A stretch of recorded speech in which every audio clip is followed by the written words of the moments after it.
So we had individuals who haven't had erection like for 5 to 7 years sometimes, right? So let's talk about how this thing works, right? Yeah, I'm really curious. So we have this device.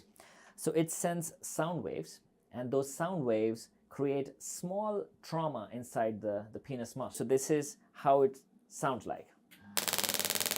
Basically, tell me like the top 5 things that are the worst for your testosterone. Well, naturally, regular sex is much more better than just masturbating, because when we masturbate, we are sort of programming our brain to get used to a rhythm of masturbation, which is not the same as actual sex. What is your medical opinion on Cialis and Viagra? If the testosterone levels are low, men do tend to be more moody. They do tend to be emotional. Lack of motivation is a problem. This we use for females who have trouble with orgasm, or they feel like the sex is not as fun as it used to be. In summary, it sort of helps tighten that vaginal area. So the way it works is, once we turn on the laser, we insert this in the vagina, and then the laser travels from here, and then we rotate it all around the vagina.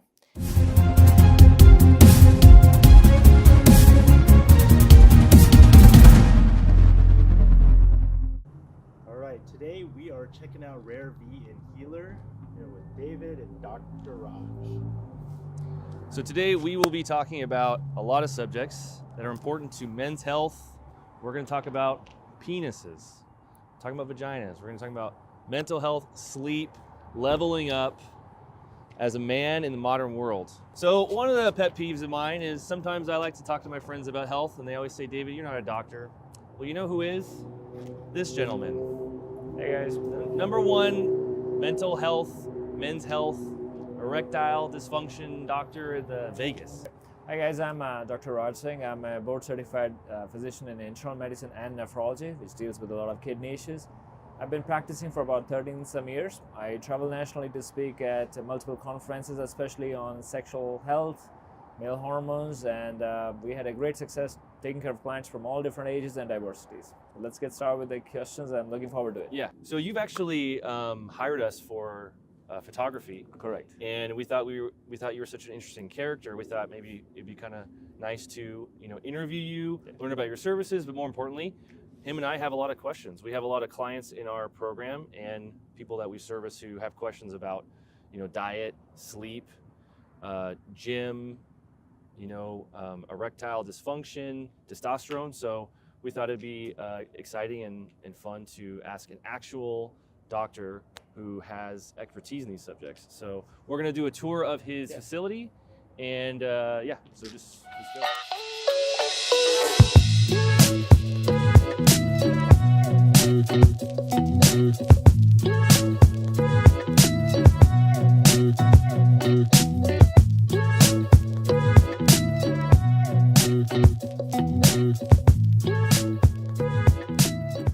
All right, so you wanted to show us some of the equipment you have, and just give us a tour. Yeah, let's talk about it. Come with me.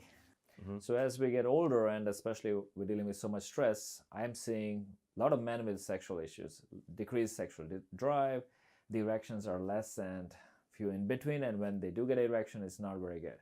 So one of the treatments we offer, in addition to, of course, hormone optimization, is something called as shockwave therapy. Have you ever heard of something like shockwave therapy? No. No, okay. So I know it sounds scary, but we're not actually shocking the penis, but it's more like sound waves. It's much easier if I show how it works on this little all right, penis model we have, right? Great. So, so as we get older, naturally our body's less interested in maintaining the health of the penis, right? Because it says, hey, it's not important, you're getting older. So a lot of blood flow and nutrients are directed away from the penis and into essential organs like the heart, the liver, and the kidneys. Yeah. So, and that's why we start having less erections. And as our testosterone levels and other hormones are What declining. age would you say? So I've seen like even individuals as young as 25. Oh wow. Because we live such a stressful lives these days. Yeah. That is hard. Now, if your hormones are out of balance, you're not having enough erections at night. Typical male will have about 15 to 20 erections in their sleep. 15 to 20. 15 to 20. Now, they're not strong enough to wake you up, but they're erections. That's the body's way of maintaining blood flow to the penis and keeping it healthy. Okay. So now as we get older, that's happening less. So naturally, the penis becomes smaller and much weaker because it is a muscle. So if you're not getting boners, your dick will get smaller? Especially in your sleep, because that's nature's way of keeping it healthy, right? So if you don't go to the gym, you will lose muscle mass, right? Correct. So the nature knows this, so it will have some of these erections at nighttime while we're sleeping in order to keep the penis healthy. So once your testosterone is low or we're overstressed, we're not thinking about having sex. So naturally, number of erections go down. Yeah. Right. So and naturally, if I'm overstressed, I'm not thinking about finding a date or having sex. So naturally, you're engaging in less sexual intercourse. So naturally, that also sends a negative feedback to your brain that that is not an important activity. So that's wow. I didn't know that if you didn't get erections that it would have that effect. Of course. So if your focus is mostly on things that are stressing you out and you're not thinking about sex, you're going to have less erections. Correct. Which is going to make your dick less used. Yeah, wow. Because it's a muscle, so it needs, every time we have an erection, our body is sending a lot of blood flow to the penis, and we are engaging in a sexual activity, which is an exertion. Yes. Having an active, healthy dating life. Very, very important. Okay. If that's important to you, yes, then it's very, very important, right? And like I said, reducing stress. Stress is the number one thing, right? When we're overstressed, we're not having enough sex, or we're not thinking about enough. We're always tired, all of those things, right? So let's talk about how this thing works, right? Yeah, I'm really curious. So we have this device. So it sends sound waves, and those sound waves create small trauma inside the penis muscle. So you can't see it with naked eye, but you can see it under a microscope. So when you do this, now the body says, what's going on there? And it will recruit all the mediators required to repair the penis. So that will form new blood vessels, new nerves. So more blood flow is being sent to the penis, and also it becomes more sensitive over time, right? So because if I'm not having fun while having sex, so when you do this, not, right. does the patient have to be erect? No. They can just be hanging. They don't. Okay. They are typically not erect, right? So then we'll generally apply. That might be kind of awkward. That's okay. Be like, sir, hey, but that's not it. That's a good sign, right? Please so that get means a boner. that the equipment is working, right? Yeah. Right. Okay. So, but a lot of our clients haven't had erection in a while. The penis tends to look weaker and smaller, so we repair it over time. So one is, of course, we inject it with something called platelet-rich plasma, which we'll talk about it. But this, since we're on the sound wave, so this is how it sounds like. Right now, it is not painful. It doesn't hurt, right? You can feel it on your hand, right? What we do is we go over the shaft of the penis like this, all around, and then we also go over the tip to. Now these sound waves are creating this micro trauma, and then people notice that their erections are much more stronger now, and they can last much longer, and they have a lot more confidence to perform sex. Now we do about 6 sessions of this, and then we have men who do this also as a way of preventing ED. So it's not just for men with ED. It is also if you don't want to have it on the road, you can actually start early.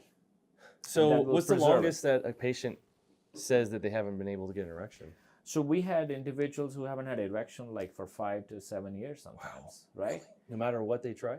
No matter what they try. Wow, dude, that's so scary. Right? And a lot of time the problem is it becomes psychological too. So if you haven't had an erection, next time you want to have sex, you're worried about, hey, last time it didn't work, I don't want to get embarrassed again. So you're worried about that and that worry also makes it harder to have erection. Yeah. A lot of men who come to our office feel like they, no matter what, they cannot have an erection. Having an erection is like a big mental game sometimes. Is. So sometimes we have to show it to them with a small injection in the penis that actually they can have an erection.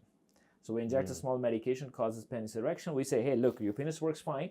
It's all in your head. So sometimes people need that level of convincing because men associate health of the penis with, it's a huge, confidence booster for us, right? We feel less of a man if it's harder to have an erection.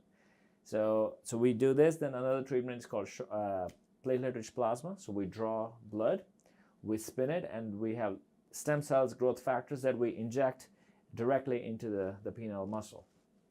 And that also will improve the health of the penis. And then, of course, we'll use medications like testosterone boosters. We'll do there were some other Viagra, things like that. All right, so here you have a lot of equipment. Yes. And tell us about what each of these machines do. Sure. So the very first one you're looking at, it's a laser machine. It's called a FamiLift. That's the name of the brand. And this we use for females who have trouble with orgasm or they feel like the sex is not as fun as it used to be. And it's basically a way of rejuvenating the vagina, right? Okay. Some women also have issues with urinary incontinence where they know they leak a little bit of urine, so this can also help tight. So it's basically in summary, it sort of helps tighten that vaginal area. So sex is more fun, it's more pleasurable, and who doesn't want that, right? Yeah. So the way it works is once we turn on the laser, so naturally we insert this in the vagina, and then the laser travels from here, and then we rotate it all around the vagina, and we're creating small areas of thermal injury, and that is basically the heat is causing the contraction of the vagina, but also the heat is recruiting a lot of blood vessels, a lot of nutrients, and over time, you will see the woman will find that sex is much more fun now. And we typically do about 3 to 4 sessions of this. There's a big theme of like stressing out the body, so it activates healing. Right. So because as we so let's say if I'm a 50-year-old female versus a 30-year-old female, or to my body, sex is much more important when I'm in a reproductive, right? Because to body, what's the point of having sex if you're gonna have kids, right? Yeah. So naturally, body will take blood flow and nutrients away from the vagina and use it somewhere else. So it's now with this, we're telling the body, hey, no, this is still important. You got to repair this area. So it's sort of a way of giving injury or causing injury, but in a controlled fashion. Yeah. Wow. So now that is causing a lot of the aesthetics and a lot of health things treatments we do is a controlled injury basically. And now we're forcing the body to heal that area. It's kind of like, is this similar to autophagy where the cells sense a little stress and it's encouraged to do some new stuff? And I mean, yeah, so that's the whole idea, right? So you want to tell the body where we need it to heal, right? And during the repair process, now whenever we get injured, body will form new blood vessels, we form new nerves, right? So that increases blood flow to the vagina, that also increases nerves to the vagina, so you have much more sensation. And sometimes we'll also inject something called platelet-rich plasma, so we inject it around the clitoris and in the vagina, so that also helps enlarge the clitoris. So with sex, it's a lot about friction, so it helps with the orgasms as well. And these other machines?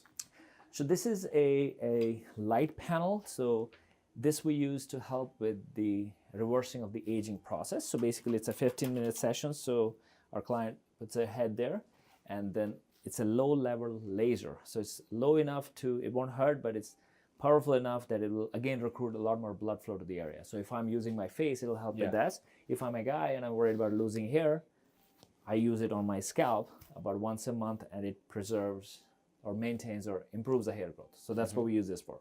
And this has different wavelengths. So one of them is a blue wavelength, so we use it for individuals with acne.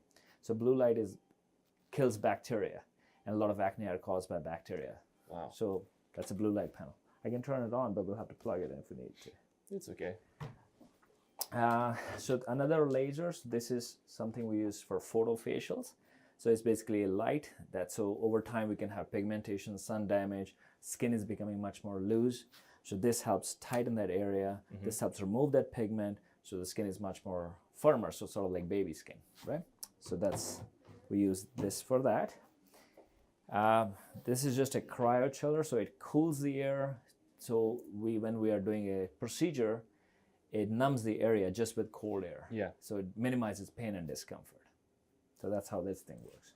This is just another skin tightening machine we have called Endymed. So it's a radio frequency. Radio frequency is like sound waves. So these sound waves like travel into the skin, cause heat, and cause the skin to tighten up. So this is great for belly, the wrinkles, fine lines, all of those treatments. The actual needles, I can show you. So there are tiny needles in this head. I don't know if you can see it or not, but they're very small needles, and those needles actually go inside the skin and actually heat the skin, and that causes the skin to contract. Wow. So yeah, so they go about a couple of millimeters deep into the skin. It's called radio frequency microneedling. Very, very effective treatment for. Do you guys do any like blemish removal or like wart removal or anything? Right. So we have a different equipment for that, but we can cut through some of the blemishes. We remove skin tags and molds and all of those things. Yeah. I actually had a big mole on my neck when I was like a teenager. Okay. They removed it. I still have the scar. Okay. And everyone thinks I have a hickey now. It's kind of annoying. Hey, that's okay. Because girls are like, I'm not talking to you. You have a hickey. I'm like, oh, when I was 10. So this is a device. Think of like liposuction, but with laser. Yeah. So we have these electrodes.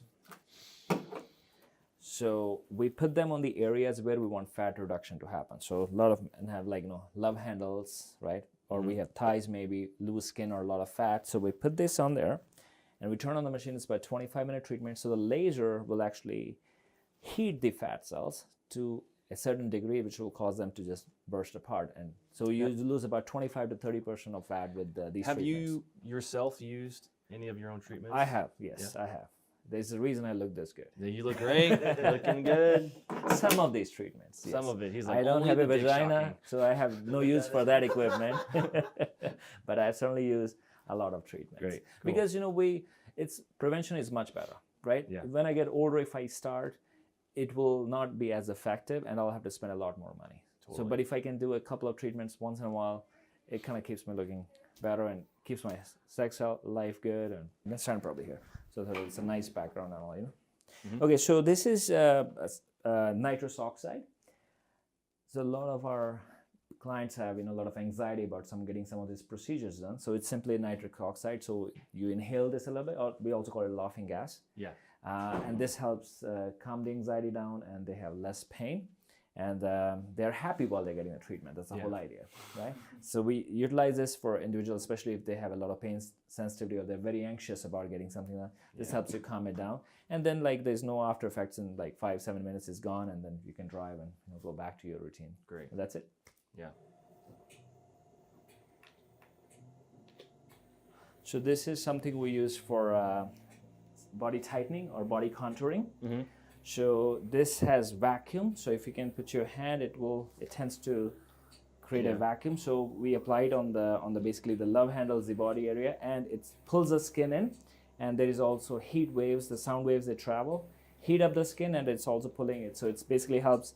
We do the love handles or the belly helps with the body contouring basically. So, and this rotating handle sort of grabs the skin of the area which we want to helps reduce fat and basically tightens it. So Very a lot cool. of new treatments available, and so cool. Very, very cool. Yeah, so let's go into a room we Yeah. can jump into You a can clean photo. And those are all our models. So we did the photo shoot here. That's great. So we own these stock images. Yeah, so question about testosterone. I've noticed students that generally have higher testosterone tend to chase their goals more. When it comes to dating, they're more likely to go out there and, approach and go out, lift weights. So I think there's a key theme in terms of boosting testosterone and maintaining a healthy level. So what are your suggestions and recommendations on natural ways to boost your testosterone? Mike, what you said is absolutely right. So if the testosterone levels are low, men do tend to be more moody. They do tend to be emotional. Lack of motivation is a problem. And when you're not feeling good, you're not going to go out and work out. So, and especially, like I said, we live in such a stressful environment. I've seen such low testosterone level in very younger individuals. The goal is to keep the testosterone good, but there is also a negative side to it if you overdo on the testosterone, right? As long as you are in good range and you're doing things properly, it's fine. But if you overdo on the testosterone, your body will respond less to it, and you'll also have the negative effects of testosterone. So hair loss, the testes kind of become smaller, the sperm count pretty much goes to zero, so it's hard to have kids if you are on testosterone. So and then increased risk of certain cancers like prostate and breast. So have to be careful. Good level is good. Too much level is a problem. And I see a lot of clinicians don't doing testosterone the right way. But it is an addictive drug. It makes you feel really good. But nothing wrong with that as long as the levels are where they need to be. Yes. So how would we boost the levels? I would say sleep well. When we sleep, we increase more growth hormone, which helps. And naturally, a good nutrition. Don't smoke. Marijuana or cannabis, it's becoming much more prevalent. So naturally, when we smoke a lot of cannabis, it does suppress our testosterone levels. So David said by just changing his habits, you were able to double your testosterone? So I tested low for testosterone, and I've since done a few things. I've almost completely stopped eating like bread. I try to have almost no alcohol, a lot of red meat, leafy green vegetables, magnesium, zinc. Yeah. And the sleep for me is the biggest it's the biggest challenge because I have a very active mind, and 5 hours, 6.5 hours is kind of anything above that is hard for me to achieve. Sure. And I've since, gotten to a good rhythm. And lifting weights is probably the biggest thing. Yeah.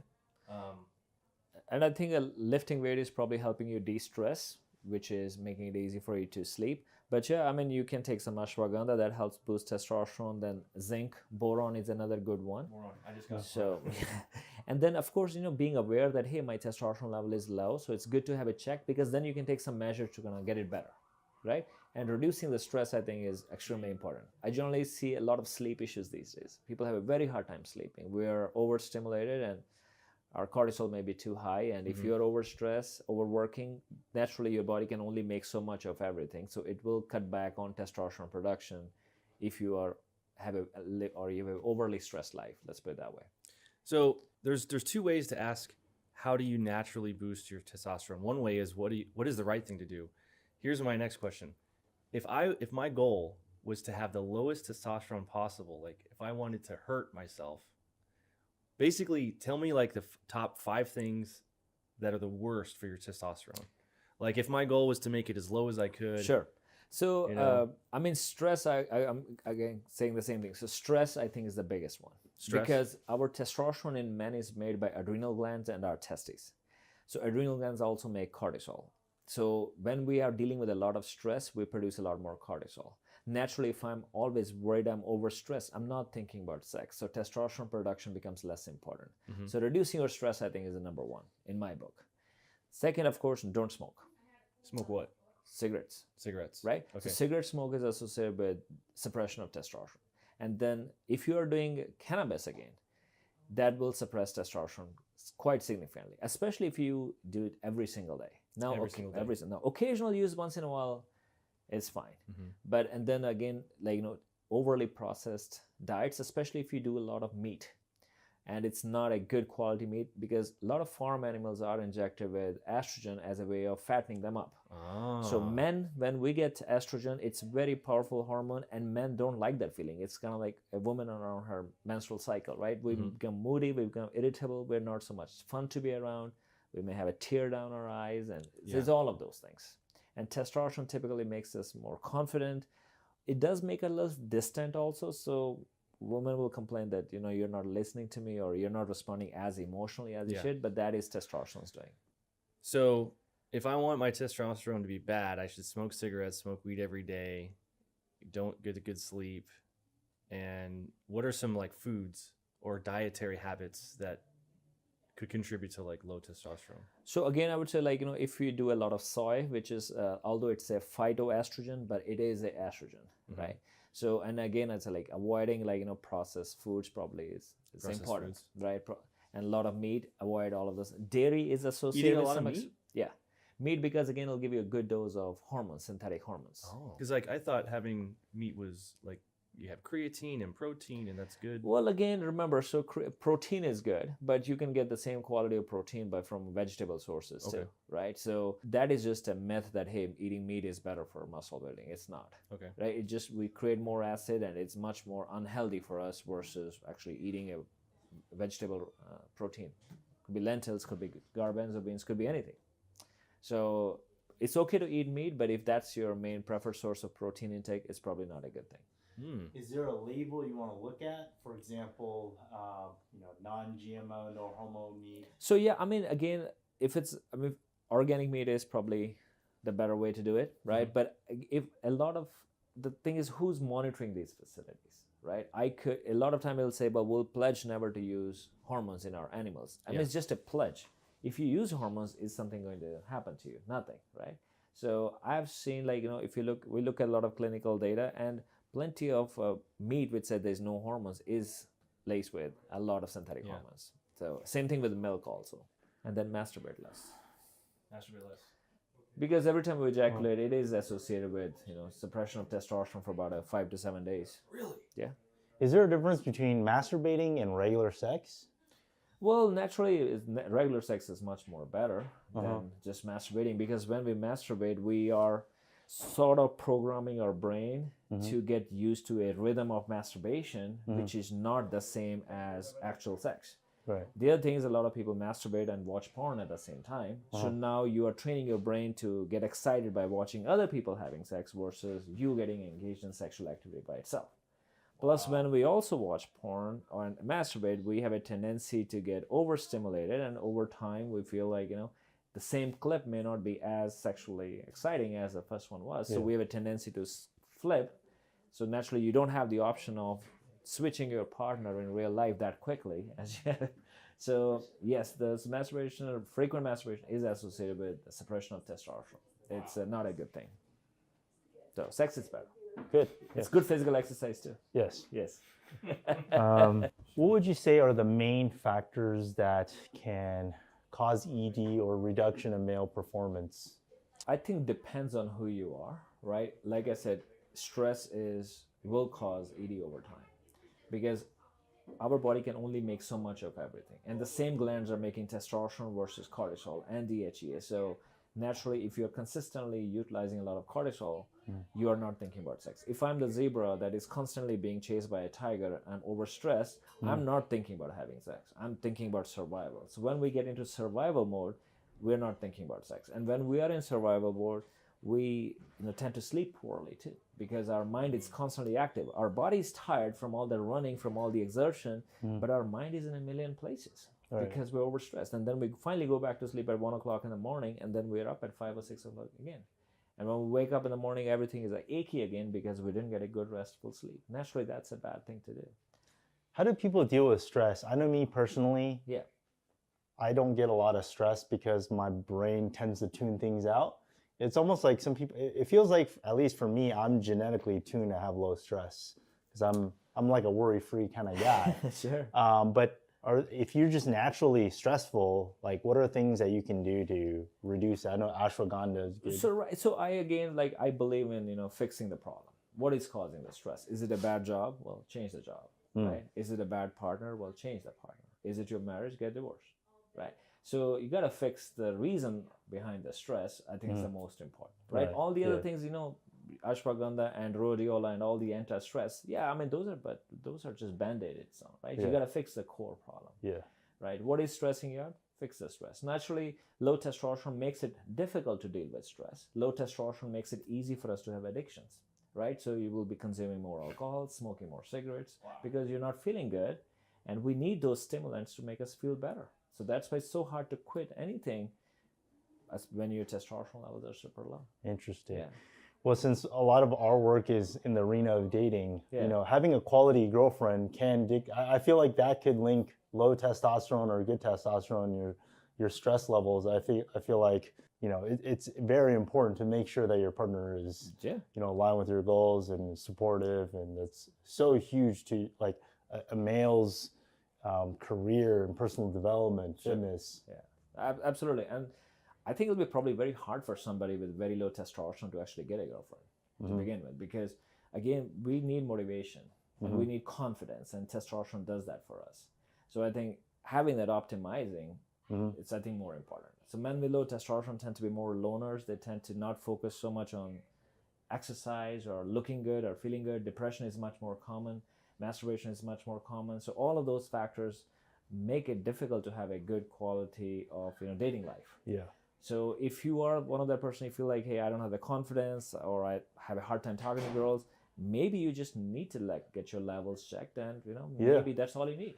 I've had students say to me, that after they've gotten their testosterone checked and fixed, they're a completely different person, like 180. And as a dating coach, I think it's easy to teach the mechanics. Okay, say this, say that. But teaching drive is hard. How do you teach that when you're low energy, you don't even want to go out and make anything happen? Yeah, either you have the drive or you don't have the drive. Right. If you have the drive, you do the right things. Yeah. It's like these bad habits make you like lazier and less driven, which makes you less likely to try to fix problems. So you just stay there. Yeah. It's like the rich get richer and the poor get poorer kind of thing. Yeah. And like I can tell you, I mean, not anymore, but I used to, drink excessively and I used to smoke. I had all those bad habits of overstressed out doctor. But last couple of years, I've totally transformed my life, and I think getting my testosterone optimized was a big part of that. So now I work out, 5 to 6 days a week, and I was not doing any of those things before. But now I'm much more aware of where the problems are, and I'm willing to take the action. So that started with basically, accepting that, okay, maybe there is something is wrong. And men tend to have this habit of brushing things aside, say, everything is fine. And it's a simple blood test and may tell you something that can be fixed easily. So the original question was, what are things that can contribute to ED or erectile dysfunction? Yeah. Stress? What, like a quick bullet point thing? So I think like we talk about stress, we talk about lack of sleep and low testosterone, right? Because low testosterone you're not having those nighttime erections that you need. Naturally, there are other, like, you could have a kidney problem, for example. Okay. You could have a liver issue. So there are, like, problems that could cause ED. Now, a lot of ED tends to be psychological. Alcohol, for example. If I have too much alcohol, I want to have sex, I will have a hard time having an erection. If I'm doing the same behavior next time, I'm thinking about it, hey, that didn't happen last time. Yeah. So naturally, you are reinforcing the same behavior and you're losing your confidence. And men tend to start avoiding sex because then say, well, I don't want to get embarrassed. Yeah. And that will lead to further decline in the health of the penis. Like the term, like approach or performance anxiety. Yeah, perfect, big time. A lot of guys, if they have struggled with that, Exactly. they're so paranoid of it that their fear of the ED is actually the cause of the ED. So that's, I think, extreme. So a lot of it is psychological, a lot of it is stress, social media, all of those things contribute to, and a lot of it is nutritional. Although, I mean, we feel like the diet is a big part of it. We're not eating as healthy as we should. Yeah. And also in the older days, we used to say, you are what you eat, but we know that's not true. You are what you absorb. So you may be eating all the right things, but your body's not absorbing those key nutrients you need to make the testosterone or make the cortisol or build muscle. So it's an easy blood work to kind of check for some of those nutritional problems. But I can tell you, we see ED from so many different reasons, and it can be autoimmune problems. But a big part of that is, alcohol, smoking, cannabis, and a lot of it is just performance anxiety. Yeah. And a lot of time we have to give an injection in the penis or show them, hey, everything is fine. And that really helps them to say, hey, everything is so good. It's all in my head. So I have an embarrassing story. I had some erection problems a couple times. And it led me, fortunately, to going to the gym. But before that, I had never gone to the gym consistently almost in my entire life. I'm 36 years old. And I don't think I've ever gone to the gym more than twice in a month for my whole life. And I had some ED, and it was with more than one girl. It was with a bunch of girls, and it was really traumatizing. And it led me to fix this issue. And my first suggestion that was given to me was Cialis. Okay. And I tried it, and I got a lot of anxiety because it made me feel kind of weird. Sure. And so that's when made me kind of want to do the right way, the natural way, which is like the gym and the diet and stuff. But my question to you is, I'm not a big fan of things like Viagra and Cialis, but a lot of my friends are. A lot of my friends are totally like, oh, dude, it's totally fine. Sure. What is your medical opinion on Cialis first and Viagra? Okay. And this question is more for guys who are in their late 20s and like 20s to 40s. Sure. Not obviously if you're like 95 years old or something, it's fine. But sure. Some guy who's like in his 30s, Cialis, good, bad? So what are the pros? What are the cons? So here again, I think main difference between Viagra and Cialis is basically they're similar chemical, but Cialis tends to have much longer effect. So more than 24 hours. Mm-hmm. And Viagra tends to be about 4 to 8 hours, right? So Cialis is good for more of a long term if you're looking for a much longer effect, right? Mm-hmm. Now, there's nothing wrong with taking Cialis or Viagra once in a while to enhance the sexual activity. Mm-hmm. But if you have to rely on these medications all the time for this, then that's a sign of a deeper problem. Yeah. Because all these medications do is they increase the blood flow to the penis, which your body should be able to do naturally on itself. So that is masking a problem. As somebody who's 20 should not be needing, or 25 should not be needing Viagra or Cialis to have a great sex. So this is more, now we use a lot of these medications, but we use more of a everyday dosing, much lower dosing for men because it increases blood flow to the penis. But higher dose just for this, I think in my opinion is not right. Occasional use, yeah, sure, it's fine. But again, if you're requiring every time to use it, they sign up deeper problems. Do you think, like from a health standpoint though, every medication has their side effects. Sure. Could you ever make an argument that Cialis or Viagra is actually like unhealthy? we could make an argument somebody who has cardiac problems and he's also taking some other medications, because there are some serious interactions, because these medications, they do promote blood flow to the penis, but they also have a tendency to drop your blood pressure. Okay. So if somebody has heart problems and they're already taking some blood pressure medication, especially nitrates, or they have blockages, it can cause a sudden drop in blood pressure, can cause cardiac arrest. And I worked in a hospital, and I can tell you, we have seen people who were in the hotel engaging in sexual activity and were brought to the emergency room because they have cardiac problems, but they took way too much Viagra or Cialis, and then had a cardiac arrest and then had to be brought to the hospital. So these things do happen, but I don't suspect anything in 25 to 30-year-old.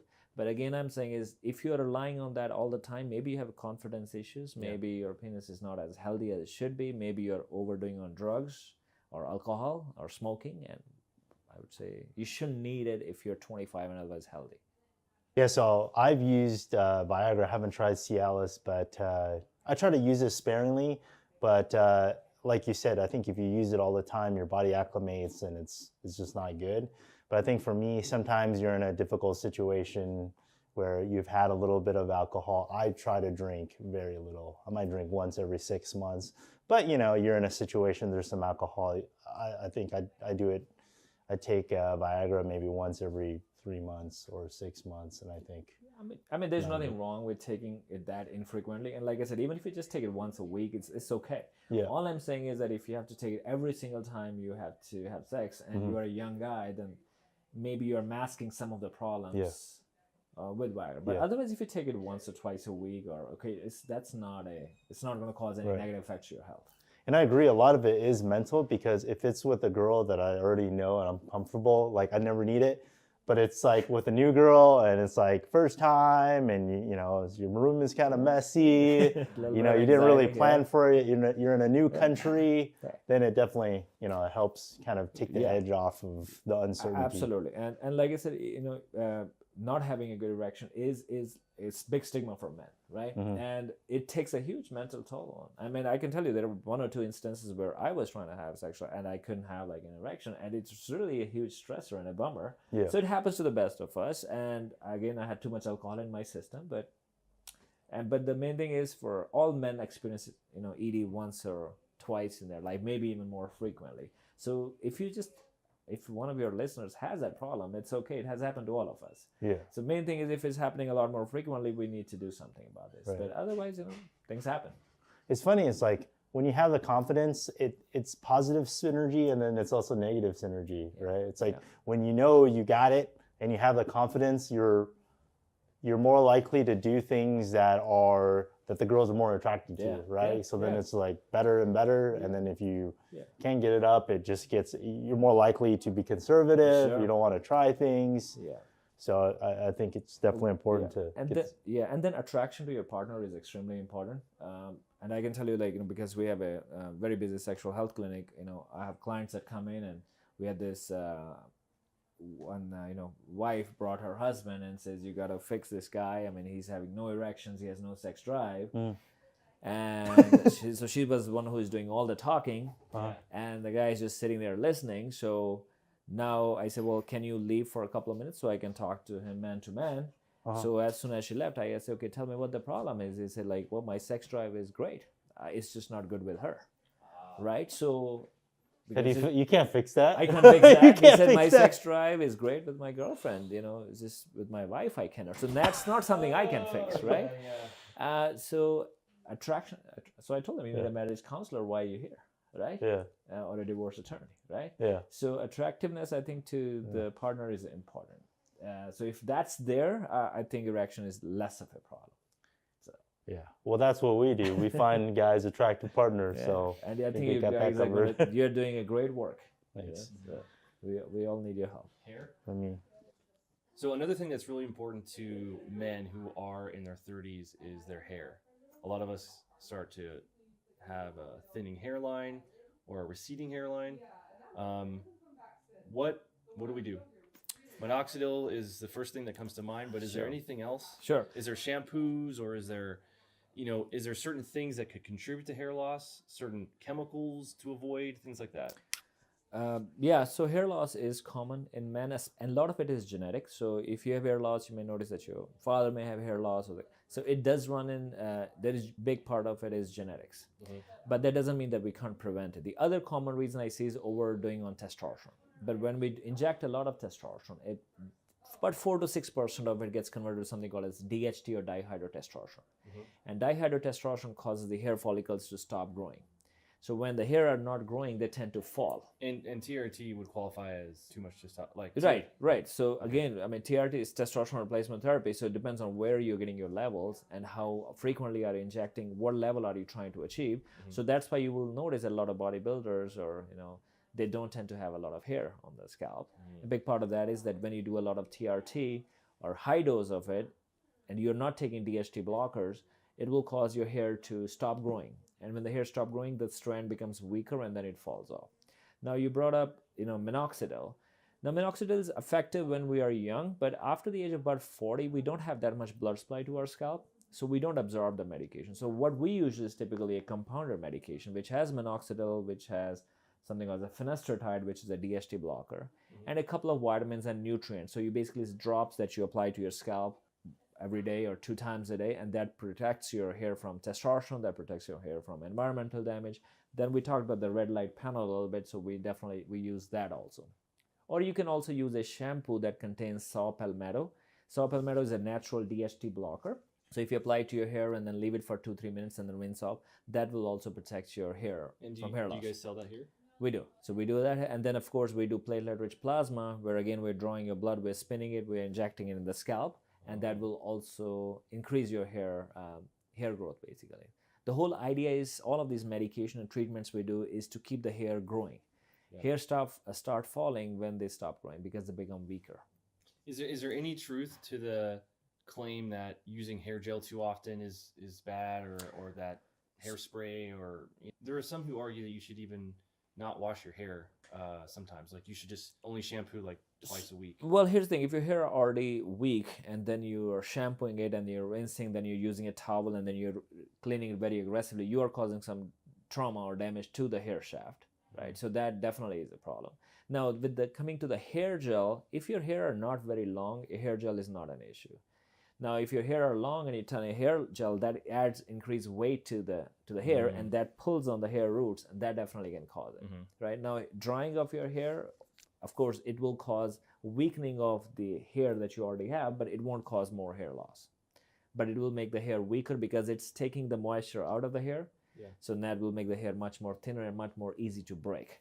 We're losing hair. We lose about 100 to 200 hair follicles every single day. We don't notice it because it's being replaced by other hair. But now with too many gels, too many chemical products, too many hair dyes, you are accelerating the process of hair loss, basically. And if your nutrition is poor, that's a problem. My mom used to tell me I shouldn't wear a hat because I'm gonna go bald. Is she wrong? Well, if the hat is very tight and it's creating a lot of pressure on that area, then yes, you will lose some hair on that, right? I got a convertible. Sometimes I have the top down. That's not a problem. Your Really hair fast. are not gonna fly off. I'm not like going bald as I go. I'll do that sometimes. Like I'll drive from here to Bakersfield, and I'm just like. Now there is a good studies that show that if you do sauna or steam room, that actually will protect against hair loss. Because Interesting. Because when we do sauna, we are in a very heated environment, and that heat increases blood flow to our skin, and that increases nutrients to the skin, to the hair, basically. So sauna is good for hair. Great. Maintaining hair. Okay. Yeah, we've been going to the steam rooms quite a bit. Good. Our gym has it, so we try to go at least a couple times a week. For guys who have never been to a clinic such as this one and they want to ease their way into it, what are some popular or common treatments that they could try and they see the results and they can keep coming back for more and discover more into like different types of therapies? What do you recommend for somebody who's first time? Right. So I think for somebody who's first time, I would recommend getting a basic blood work done, because the treatments can only be recommended to when we know where the symptoms are or what the problem is. So I would recommend everyone to at least get a blood work done once a year. And it's basically we're checking for your blood counts, make sure you're not anemic. We're checking your liver and kidney function, testosterone, thyroid, cholesterol, and diabetes test. And that's it. And it's a simple blood test. We get the results back in about 2-3 days. And and I recommend that everyone should do that at least once a year. Okay. How much is that? So if you have insurance, it should be covered. If you don't have insurance, typically less than $100. Less And if- than 800 or 800? 100. Oh, okay. Less than $100. Great. We do the blood work right here in our clinic. And if you're really afraid of, getting your blood drawn, we can also give you a saliva test where you can just spit in the tube, and then we can check your blood, check a lot of your testosterone, a lot of your hormones that way also. You can test testosterone from saliva? Yes. Wow. That was the Interesting. It's actually- I'm not going to do it. Yeah, today. it's actually much more accurate than blood work because our blood has a lot of proteins that can bind to testosterone. So blood test includes total and free testosterone, I'll do it. but our saliva has no binding protein. So when we collect it, it's all free. It's the active form of testosterone, and it's much more accurate. And the saliva also will do the kidneys and all. Yeah, so we can certainly add those, and saliva we check for cortisol and a lot of other factors too. But typically saliva is done for checking cortisol and some of the hormone levels. If I did this saliva, what can you check? So it depends on what all tests we are. We can test for certain genetics. We can see your cortisol level for 24 hours. So we generally will give 4 tubes. So you collect your saliva in the morning, then the afternoon, then at noon, and that helps me see how your body's handling stress. Right. So based on So that if I report, bought I the can. saliva thing, I Right. get a bunch of tubes and I gotta wait. Correct, And then correct. I fill them up and I just give them back to you. So we give you the kit. It has 4 tubes. So you collect one sample first thing in the morning. Then after a couple of hours, you put everything in the freezer, and it has a shipping label. You just drop it at FedEx, and we get the report back in a couple of days, and that's it. Cool. It's very accurate, and we should generally recommend it. Yeah, especially if you have fear of blood draws. But not everything can be tested through saliva. Some tests we do need to do blood work, like for the liver or kidney or cholesterol. I can't check your cholesterol with saliva. What about aesthetical appearances for men? What are some things you recommend for starters? So depends on age. Typically when we get older as men, we tend to start losing hair on the scalp, but we have increased hair growth in our nose and our ears and our back. So a Interesting. typical treatment men do is laser hair removal for the ears or for the back, right? So also if you overdo on testosterone injections or testosterone therapy, you will also notice that you have a lot more hair coming out from the ears and on the back, and you're losing hair on the scalp. So that's it. And then men, facials for men, we do executive facials. So men that's a good starting treatment for men. Who doesn't like to have a good facial? Right? Yeah. And then naturally, of course, Botox, and we do some fillers for the cheeks, or we can do thread lifts. Over age, with gravity, our skin is sagging and it's coming down. So naturally, we can put some threads, which are suture materials, and they can kind of provide some support and lift these areas up. I notice I have like this really prominent line. Maybe it's because I laugh so much. I don't know. These would be like fillers, right? Right, so not necessarily fillers. So these lines are typically a result of because you're losing a lot of fat from this area. So Asians tend to have a large fat in this. Interesting. And as you get older, it gets down. So then you have these shadows. So all we do is we put a little bit of filler in this area, and it'll make this line kind of disappear. Yeah. So yes, fillers are not placed typically here, but we place them actually in the cheeks. Okay. Yeah. All right. And that fixes those. Yeah, I've had these even like in my 20s. I don't know what it is. Genetics. Maybe need to laugh less. Yeah, I don't know. No, it's so. And then of course men get Botox and all the typical treatments. And then a lot of men do the shockwave treatment that I showed earlier to prevention of ED. And then of course for weight loss we use the laser treatment. So for the shockwave therapy, what's like the frequency? Like how often do you have to come? And so if somebody has a very severe or significant erectile dysfunction, let's say for a year or 2 years they haven't had an erection, so naturally we'll do about 6 sessions about every other week or so.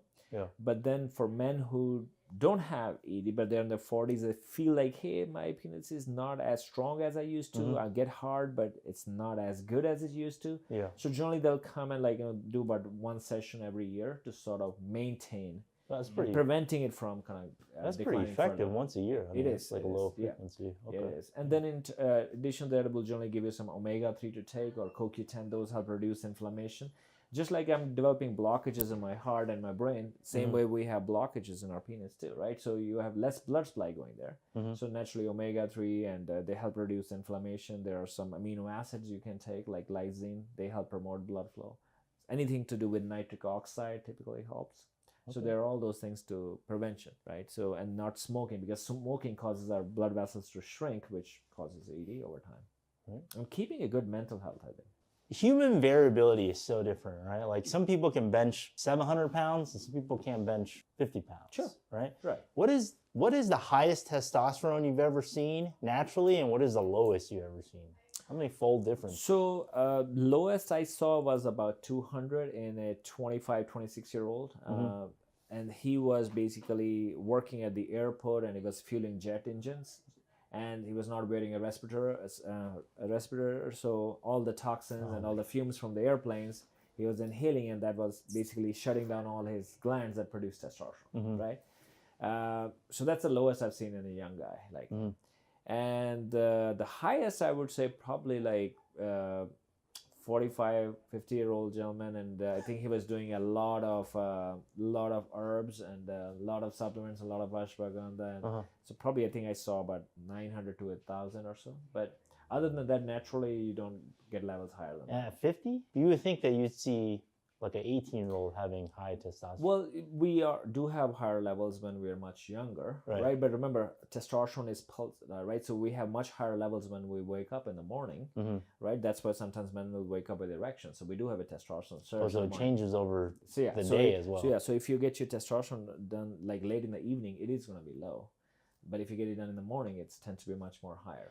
Is there There's like a reason we will wake up in the sleep, and then we try to figure out where our partner is and see if they're still up, so if they're still up for some sex, more men tend to have a lot more erections, and they tend to be much stronger erections in the early morning hours. It's definitely true. I think we can all attest. Yeah.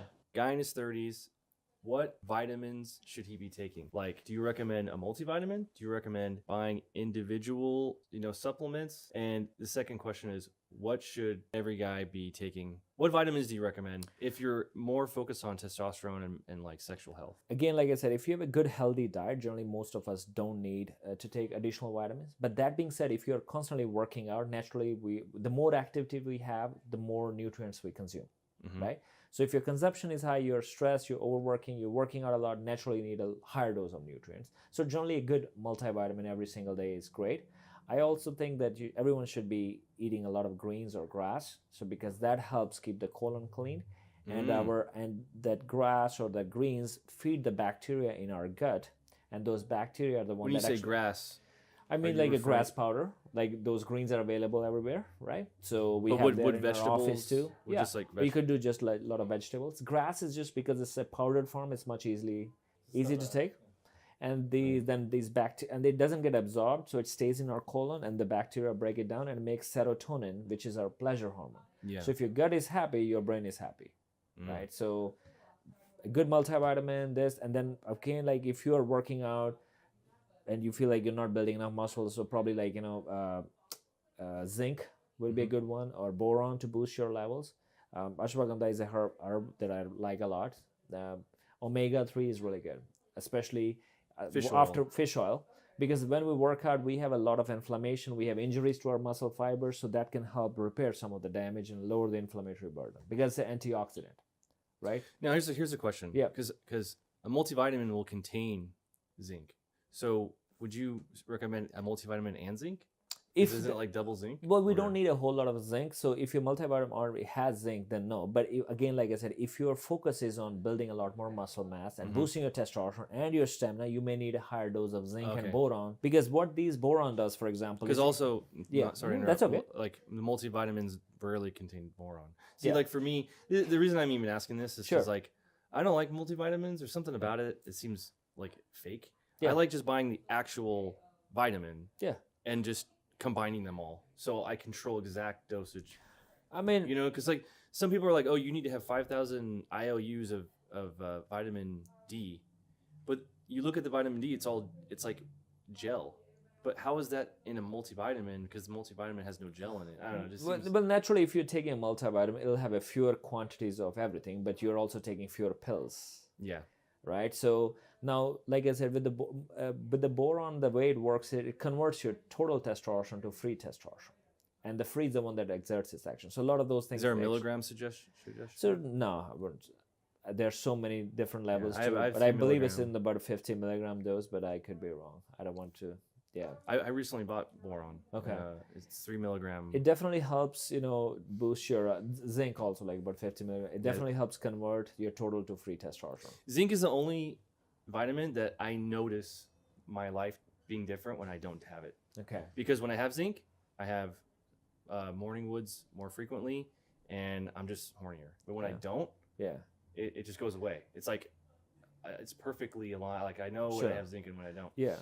And like I said, I'm not a huge pill prescriber. I don't like taking a lot of pills. And Yeah. if you don't have a huge needs on your body, then you generally don't need to take a lot of vitamins if you have a good healthy diet, Yeah. right? But if you are drinking, if you're smoking, you're working out Okay. all the time, naturally it's a good idea to take all those. Or like, we sometimes will do a lot of IV nutrition too. Sometimes you are not absorbing all those vitamins. We check your levels, they're super low, and you say, well, I'm taking all the zinc, I'm doing this, but your level is low. We can do an injection or we can do an IV drip.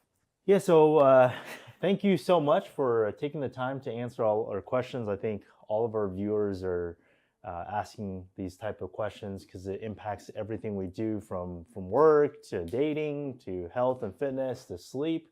And if people want to reach out to you, how do they find you? So thank you, Mike. That's great. Yeah, so you can reach out by just going to our website, which is healer.com, or you can call us 702-362-2273, or just send us a message on social media, or we have a chat function on our website. What's your Instagram? So my Instagram is Raj Singh MD, What's or for the what's office it's Healer, HEALOR. Uh-huh. So and then they can just send us a message on Instagram also. Nice. Yeah. But main thing is like, to all the guys out there, men have this tendency not to seek help. Mm-hmm. And we have this, society has expectation for us to be always project that we are strong, but it's okay to ask for help. We all need help once in a while. So nothing wrong with that. Right? So, Awesome. but it was great talking to both of you. Yes. Yeah. Thank you. I'll be bringing in a bunch of girls for that pussy tightening procedure. Yes, sure. You do Someday, that. okay? You'll go, I remember that guy. Yes, we can do that. Yes.